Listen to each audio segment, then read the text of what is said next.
Madurai K நகரில் TTV Dinakaran பேட்டியளித்துள்ளார். அவர் கூறும்போது, NDA கூட்டணியில் ஜெயலலிதாவின் தொண்டர்கள் 99.90% ஓர் அணியில் திரண்டு உள்ளோம். தீய சக்தி திமுக மக்கள் விரோத ஆட்சியை முறியடிக்க ஜெயலலிதாவின் தொண்டர்கள் ஓரணியில் திரண்டு உள்ளார்கள். யாரோ ஒரு சிலர் பேர் ஒதுங்கி இருப்பவர்கள், விலகி இருப்பவர்கள் பேசுவதையெல்லாம் கண்டு கொள்ளக்கூடாது. ஜெயலலிதாவின் உண்மையான தொண்டர்கள் எங்கள் பக்கம் இணைவார்கள். எங்கள் கூட்டணியில் உள்ள நிர்வாகிகள் ஒற்றுமையுடன் செயல்பட்டு வருகிறோம்.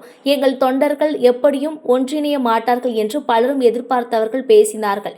அமமுக மற்றும் அதிமுக கீழ்மட்டம் முதல் மேல்மட்டம் வரை உள்ள தொண்டர்கள் ஜெயலலிதாவின் ஆட்சி அமைக்க வேண்டும் என முழு மனதோடு தேசிய ஜனநாயக கூட்டணியில் இணைந்துள்ளார்கள். தேசிய ஜனநாயக கூட்டணி வலுவாக இல்லை என பொய் பிரச்சாரம் செய்யப்படுகிறது. 35 40 தொகுதிகள் வரை திமுக விட காங்கிரஸ் கேட்கிறார்கள். தனியாட்சி வேண்டும் என்று கேட்கிறார்கள். அது உண்மை. காங்கிரஸ் திமுக கூட்டணியில் தொடருமா என்பது தெரியவில்லை. தேசிய முஸ்லிம் லீக் காதர் மைதீன் ஏற்கனவே 3 தொகுதியில் போட்டியிடும். தற்போது 2 தொகுதி தருவேன் என்று திமுக சொல்கிறார்கள் பேசியுள்ளார். இதுபோன்ற நிலைமை எங்கள் கூட்டணியில் இல்லை.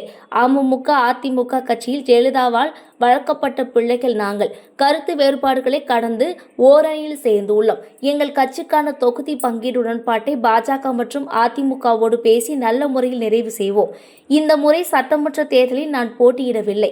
எந்த ஒரு பிரச்சனைக்கும் இடம் கொடுக்காமல் ஜெயலலிதாவின் ஆட்சி அமைக்க வேண்டும் என்பதுதான் எங்கள் இலக்கு. எந்த ஒரு சின்ன மன வருத்தமும் யாருக்கும் வந்துவிடக்கூடாது என்பதற்காக இந்த முடிவு.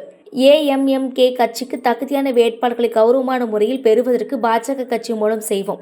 பாஜக வலியுறுத்தல்படி அமமுக செயல்பட்டு அதிமுக கூட்டணியில் நாங்கள் இடங்களை பெற்று வெற்றிகரமாக அமமுக வேட்பாளராக போட்டியிடும் நபர்கள் வெற்றி பெற்று சட்டமன்றத்திற்கு செல்வார்கள் என கூறினார். அம்மாவின் தொண்டர்கள்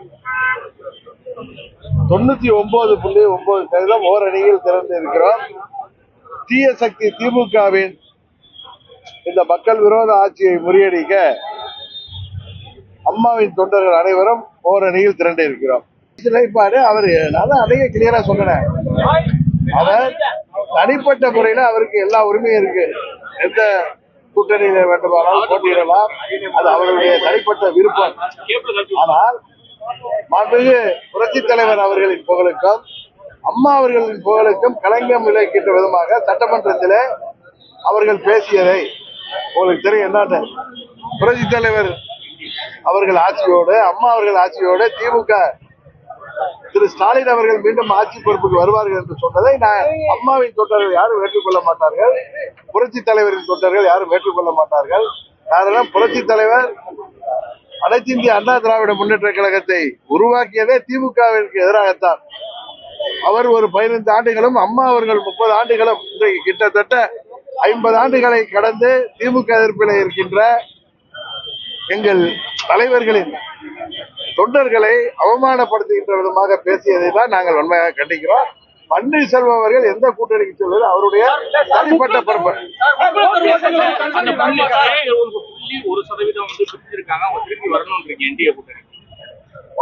99.1% கிளியரா சொல்லிட்டேன். நீங்க எத்தனை கேள்வி கேட்டாலும் நாங்கள் அனைவரும் ஓர் அணியில் இருக்கிறோம். ஒரு சிலர் தனித்து விடப்பட்டிருப்பவர்கள்